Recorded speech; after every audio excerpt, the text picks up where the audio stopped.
TFA fam, appreciate you rocking with us. It is the first look at the Week 12 waivers. Kevin had to kick his family out of the house to do this, so let's hurry up and try and run through the Week 12 waiver options before the Chiefs game gets back on. So Kev, start us off with the Week 12 quarterback waivers and streaming options.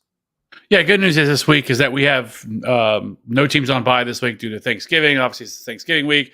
3 games on Thursday night or on Thursday. So there's you really shouldn't, outside of maybe Justin Fields, who could possibly maybe hurt if you have him. Really shouldn't need to stream this week. But if you do, if you are in that position, I think you start off with Ryan Tannehill. He's only rostered in 16% of leagues. They go against Cincinnati. Now, it's not a great matchup, but Ryan Tannehill has actually been really good the last 2 weeks. Completed 22 of 27 for 333 yards and 2 scores for 20 fantasy points this past Thursday against the Packers. The Packers have actually been really good against the pass as well. I think they were 8th in rush DVOA or pass DVOA on the year, and they did a really good job against them. That's play action. Once they get that going with Derrick Henry, this passing attack looks a lot better. And we'll talk about the wide receiver, in this that I think is really going to help them moving forward. But the Titans do take on the Bengals this week, which will allow the fourth most fantasy points to quarterbacks, or excuse me, the fourth fewest fantasy points to quarterbacks, and sixth in pass DVOA. So it is a tougher matchup, but I think Ryan Tannehill is somewhere you can look. Next up, you have Marcus Mariota, rostered in 43% of the league. This week they get Washington. This past week against the Bears, he completed 13 of 20 for 131 and a score. He also rushed 13 times for 25 yards and a touchdown for 19.74. Really the good news with him is that he's gonna run the ball a lot. He ranks 5th in fantasy points per dropback. He's also 3rd in air yards per attempt, but he does run the ball a lot. He is 7th among all quarterbacks in terms of rushing yards per game and carries per game. So Marcus Mariota, decent option. I don't think it's fantastic, but Washington does allow the 12th most fantasy points to quarterbacks. Next up, you have Matt Ryan against the Steelers. He completed 23 of 32 for 213 yards, but no touchdowns. They do face a Steelers defense this week that allows the 7th most fantasy points and 8th most passing yards and the 5th most passing touchdowns in the season. So Matt Ryan only rostered in 16% of leagues. So I actually think he is definitely someone you can look at being in play. And then you follow that up, you have Jimmy G, rostered in 58% of leagues versus New Orleans. They play Monday Night Football this week. So, we obviously don't know anything about him, but they do face the Saints, who allow the 14th most fantasy points to quarterback. So I think that's the list. If Deshaun Watson happens to still be sitting out there, he is obviously coming back week 13. So you'll only have one more week. So if you're looking to stash him, now is the time. He's actually still only rostered in 37% of leagues. I figured that number would be higher at this point, but those are kind of the options that we're sitting at right now. Keep it rolling right along. Let's move on to the Week 12 running back waiver options and stashes. Going to kick it off with Samaje Perine. Mixon left today's game with a concussion, and we're now seeing it to be way more common that if guys get ruled out with concussions, that they also end up missing the next game because of the new concussion rules. So if Mixon misses, Perine becomes obviously a kind of a, I don't want to say plug and play option because, Kev, like you were saying, we don't have any bye weeks this week. And it is a tough matchup going up against Tennessee, who's been pretty stout against the run. But if you need somebody like Samaje Perine, you can plug him in as a flex option, kind of like a low-end RB2, I would think. Kyren Williams up next. He actually led the Rams in snaps today with a near 55% snap share. It was an odd situation, too, because Darrell Henderson started the game. I think he got like the first 3 snaps or the first three snaps, rather. And then he only played one more snap after that.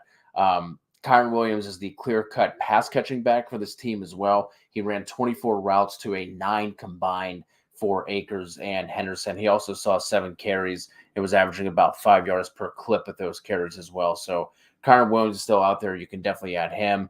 James Cook, I'm sure he's going to be talked about a lot this week. Put up 86 yards on just 11 carries today. But he still only played 25% of the snaps, which is kind of in line with what he's been playing like the past 3 weeks. He's definitely worth an add just in case his snaps do increase going forward. But if you pick him up, don't overreact to what we saw today, basically. I don't think he's someone that we're necessarily looking at as okay, James Cook is starting to take over. Again, only played 25% of the snaps. Latavius Murray is another option. Edmonds was forced out with an ankle injury, and not that he was, had some kind of massive role or opportunity share, but it does clear things up because now it's back to just Murray and Melvin Gordon. Denver does get a matchup against Carolina, who had the 6th most, who who had allowed the sixth most PPR points per game to running backs heading into week 11. Isaiah Spiller, we've seen him touch the ball 3 times so far for 22 yards as we hit halftime in this Chiefs game. He's another option we can look at. He looks to be the clear cut guy behind Austin Eckler. And then again, we're just looking at some deeper options or some handcuff options with Dontrell Hilliard, the Philly running backs with Boston Scott, Kenny Gainwell, Keontae Ingram, now that Benjamin was obviously cut last week, and then someone like JaMychal Hasty as well. Doing a note, Tristan Ebner for some deep league only options. Tristan Ebner, 22% of the snaps, saw 6 carries, but did absolutely nothing with them. Maybe if Fields misses, they get Ebner more involved as a runner, but it was just the David Montgomery show today. We had Jalen Warren, who left with a hamstring injury, so that's something to take note of. I don't necessarily think Benny Snell is going to factor in. He's someone I'd only look at, 14 teams, 16 team leagues or higher. I don't think he's worth an add in 12 team leagues. And then again, one more deep league option, Justin Jackson. He continues to play more snaps than DeAndre Swift. I don't think it's sustainable. It's not like he's doing a ton with them, but he is getting snaps. He's also running routes ahead of DeAndre Swift as well. So again, deep league, 14, 16, 32 team league kind of ad there for Justin Jackson. Yeah, so let's go ahead and jump over to wide receivers here, and let's start things off. I talked about Ryan Tannehill. We have to talk about Treylon Burks. Rostered still only 22% of leagues. He held in 7 of 8 targets for 111 yards against the Packers. He has now received 14 targets over his last 2 games. He is going to be a little bit harder to trust on a week-to-week basis because we know this is a low-volume pass offense, but he is clearly the best option on this roster. He's the best wide receiver that they have, and it's not even close. I mean, I think Robert Woods is still okay, but Treylon Burks has a pretty high ceiling, but you would like to see them pass the ball a little bit more. But again, if they can get the play action game going here with Derrick Henry, Treylon Burks could really be a big asset. So I think Treylon Burks is a must add in all formats. And then Donovan Peoples-Jones, finally, he hauled in his first touchdown of the season. He finished today with 5 receptions on 6 targets for 61 yards and a score. He has now scored double-digit fantasy points in 5 straight weeks. And you have to go all the way back to week 3, the last time he had less than 50 receiving yards as well. So we know Deshaun Watson is coming back. And so, he'll be back here in a couple of weeks. That is only good news for Donovan Peoples-Jones because we know Deshaun Watson is a terrific deep ball passer. And so that is great news for someone like Donovan Peoples-Jones. And so I think Donovan Peoples-Jones can be a real asset here moving forward. And he's already been a pretty solid option, kind of like the wide receiver 3 most weeks. And I think he's only going to continue to get better. Still only rostered in 38% of leagues. So Donovan Peoples-Jones definitely a must add. Nico Collins only rostered in 10% of leagues. He has now seen 17 targets over his last 2 games. While he's still on the Texans, the matchups moving forward should have some positive passing game scripts moving forward. You get the Dolphins, the Browns, Cowboys, and Chiefs over the next 4 games. So Nico Collins, I think, is definitely somebody we could take a look at here as another flex option. We have to remember, while there's no bye weeks this week, there's bye weeks come back with a quickness in week 13, and then I think there's 6 more teams on bye week 14. So Nico Collins should be an option. And then from there, Darius Slayton. Caught 5 of 10 targets today for 86 yards. He has now scored double-digit fantasy points in 5 of his last 6 games. You had Wan'Dale Robinson leave today. He left the stadium on crutches. It does not sound good for him. And this is a team that is depleted at wide receiver. So he really looks like they're, kind of their unquestioned wide receiver 1 at this point. Kenny Golladay got a little bit of run. Richie James got involved. Like, they have nobody else to throw the ball to. They lost today to the Lions, and now they play on Thursday. So I highly doubt Wan'Dale Robinson is going to play Thursday against the Cowboys. So Darius Slayton rostered 20% of leagues. Next up, let's talk about some of the guys that are more stashes or 12-team leagues or higher. Paris Campbell, he's much more of a PPR option. Hauled in 5 for 67 today. Really was a couple yards away from finding the end zone, but he has been the wide receiver 15 over the last 4 weeks. It faces the Steelers offense, the most fantasy points to wide receivers next week. So Paris Campbell, 40% rostered, definitely somebody we should be looking to add. Julio Jones, they were on bye this week, but I think he kind of has wide receiver 3 upside moving forward. This Buccaneers offense could build off what they did against Seattle over in Germany a couple weeks ago. Still only rostered in 17% of leagues. Terrace Marshall, listen, it's really hard to trust him. Just because this Panthers offense is so bad. their quarterback situation is terrible at this point. Maybe they should take a look at Sam Darnold. I mean, because right now, I mean, everything is bad. Baker Mayfield looked completely lost today. Was once again the Panthers' best wide receiver, though Terrace Marshall was 3 catches for 76 yards on 6 targets.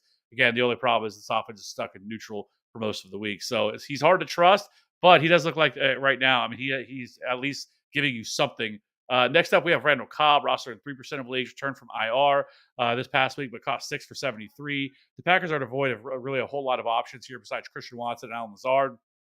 Plays primarily in the slot, 63%, and runs a route on 51% of Rodgers' dropbacks. He also ranks 17th in yards per route run, but Randall Cobb, 3% rostered, PPR format only, but I think somebody you can take a look at. Next up, lastly, we have Van Jefferson. I don't think you can really trust Van Jefferson, especially with Matt Stafford suffering another concussion today. I would imagine it's going to be a while until we see Matt Stafford again. And then, lastly, you have Jarvis Landry, Zay Jones, Matt Collins. All these guys, I think 12-team leagues or higher, are players we could look at, to play, especially when we get bye weeks going again. And lastly, I did want to mention Sky Moore. We just saw Kadarius Toney leave this game. He had to go back to the locker room. Juju Smith-Schuster looks like he's going to be out for a while. McCall Hardman's on IR. They are running out of wide receivers right now. So Sky Moore already has 3 targets in the first half of this game. If Kadarius Toney is forced to miss any time with another issue with his hamstring, Sky Moore could quickly become this team's wide receiver 1. And so, because they're missing a lot of their pieces at wide receiver. So Sky Moore could end up flying up this and be much more of a must-add than just a stash at this point, depending on what's going on with Kadarius Toney. I'll just throw out Justin Watson and Isaiah Hodgins for some deep options at wide receiver as well. Let's go ahead and wrap it up with the Week 12 tight end streams. Actually, some decent options this week if you need to stream the position. Kick it off with Logan Thomas. He had his second best fantasy game of the year. 65 yards were a season high, and the Commanders get the Falcons in Week 12. They are 29th in pass DVOA, giving up the 8th most PPR points per game to tight ends heading into Week 11. Foster Moreau gets a much friendlier matchup against Seattle in Week 12, giving up the 2nd most PPR points per game to tight ends. He only saw 3 targets today, but as we know, tight end is a wasteland, and he is in a full-time role. He played 100% of the snaps today. Evan Ingram, really can't ask for much more with him. I mean, the fantasy production hasn't really been there because he hasn't been scoring touchdowns, but he has 51 targets. That's top 10 among tight ends heading into this week. 6 in route runs, 8th in air yards, 3rd in deep targets. So the surrounding metrics are there. And if he can have a week like he did a couple weeks ago where he found the end zone, he's going to be like a top 5 option at this point. Jawan Johnson, the dude just keeps getting it done. 40 yards and a score in 3 straight games for the former Penn Stater. Still not getting a ton of volume, though. He only has 5 games this season with 5 or more targets. But they do get Sam Fran in Week 12. Likely will be playing from behind. And then we'll wrap it up with Trey McBride. We obviously still have to see how he performs tomorrow night, but he's likely looking at a full-time role, and the Cards get the Chargers in Week 12.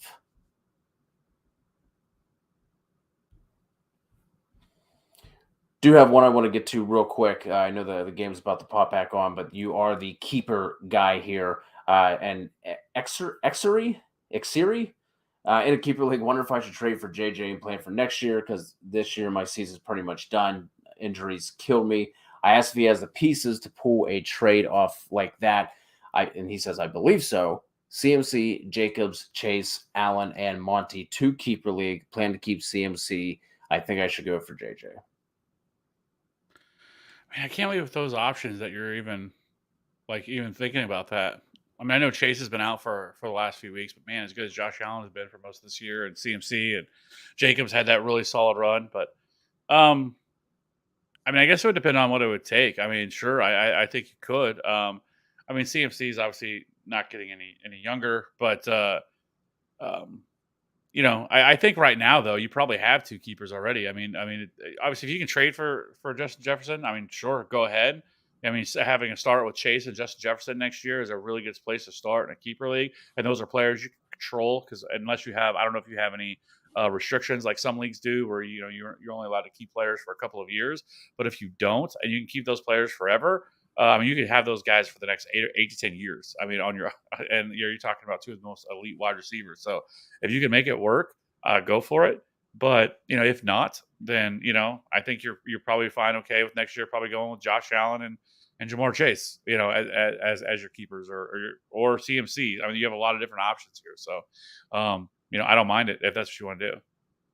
I also would say maybe if that's what you're going to do is maybe try to find, maybe a younger running back you could trade for. You have the pieces to do it. If you wanted to trade for like a Jonathan Taylor or, really if you're out of it and you have no shot of making the playoffs, even maybe, I don't know, maybe looking at like a Breece Hall or something like that could be an option. It's just, it's just tough because, like I said, I think you really have good pieces now, and if you want to go after Judge Jefferson, go for it. But I think right now the players you have you're in a pretty good spot.